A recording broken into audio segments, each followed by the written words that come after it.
habeen wanaagsan saaxiibadan hawada ka saaxiibnay waa markaan wararkii warbixinada ugu xiisahay xamaasada badna hadaan oo kale Israac Media ka daawajisay waxa kamid ah walwal siyaasadeed oo ku soo wajahan dawladda federaalka Soomaaliya iyo xogta kulanka xasaasiga Xasan Sheekh Maxamuud iyo xulufadiisa dhaxmartay doorashada madaxtinimada Puntland oo laga cabsi qabo inay afduubato dawladda federaalka Soomaaliya waa sidee xaaladda darbijiifka ku nool Hargeysa iyo qabow aad u daran oo ka dhacaya Hargeysa barnaamijkeen ayaad ku daawan doontaan haddii beedmo xog dheeraad ah ayaa laga helay dulucda kulanka xasaasiga oo shalay galinkii dambe dhaxmaray Xasan Sheekh Maxamuud iyo qaar kamid ah siyaasiyiinta aadka u mucaarasan dawladda farmaajo kulanka ayaa la isku dhaarsaday sidii aan xogta ku helnay in weerar culus oo siyaasadeed lagu qaado nabad iyo nolol dhammaan banaanka la iskeeno dhowr siyaabood ayaa loo qorsheeyay in lagu bilaabo weerarka siyaasadeed si loo kordhiyo khalkhalgelinta dawladda farmaajo doorashada ka dhacaysa deegaanada Puntland taariikhda 8 bisha soo socota oo hadda 2 isbuuc wax ka yar ay ka dhiman yihiin ayaa waxa laga cabsi qabaa inay doorashada u dhici weyso xor iyo xalaal doorashada waxa ku barartamaya ku dhawaad 30 musharax oo xilka ugu sareeya madaxweynaha isku haysta iyo dhowr musharax oo ku xigeenka madaxweynaha u tartamaya Cabdiweli Maxamed Cali Gaad waa madaxweynaha xafiiska hadda fadhiya ee maalmaha xilkiisa ugu harsan yihiin ayaa qudhiisa kamid ah musharaxiinta tartanka doorashada gali doonto maalmahani dambe waxaa socday ololo doorasho loogu jiro musharax walba in uu u xidxiito xildhibaanada wax soo dooran doono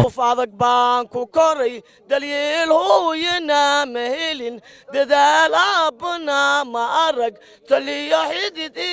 damqada dadkana ku malihi walaal waxaan u hoydaa darbiga iyadoo xilliyadani ay deegaanada Somaliland gaar ahaan magaalada Hargeysa ay ka jiraan dhaxamaha amaba qaboobaha aadka u darani ayaa dadweynaha ku dhaqan magaalada Hargeysa waxa ay si aad ugu howlan yihiin iibsashada amaba gadashada huga dhaxamaha celiya laakiinse taasi bedelkeeda waxa jira dad ku dhaqan magaalada Hargeysa oo aan haysan hu ay isaga difaacaan amaba ay ka xidhaan dhaxamaha amaba dadka qaar ay u yaqaanaan caseeye kuwana qalada fiican saxina digsoonka anuguna bixi karta madabno oo dhaxantuna qabatay saacadu waa 12 habeenimo oo gowa waxay dhalinyaradani ay hurdaan afaafka hore ee mustajaamaca weyn iyo dawladda hoose ee Hargeysa waxa ay dhaxanta iyo qaboobaha aadka u darani ay ka huwan yihiin baco amaba joonyadaha lagu keenay raashinka dhalinyaradaasina waxa ka muuqda qandho aad u badan iyo inay hayso dhaxan aad u darani taasoo ay dhaxamiimka soo dhaceen taasoo dhaxamaha darteed ilaa kuwa guriga ku jira ay dareemaan dhaxamahaas anaga darbiga seexanna kaba daran waxaan u baahanahay in la keeno godol aan ku seexano ama hooy ama waxaan u isno sidaa darteed maadaama ay carruurtii darbiga waxaan doonaynaa in waxna laga qabto oo la dareemo sida carruurta guriyaha ugu jira loo dareemo sidaa darteed maadaama waxaan doonaynaa dawladdan ka codsanaynaa kuwana qalada fiican saxina digsoonka anuguna bixi karta madabno oo dhaxantuna qabatay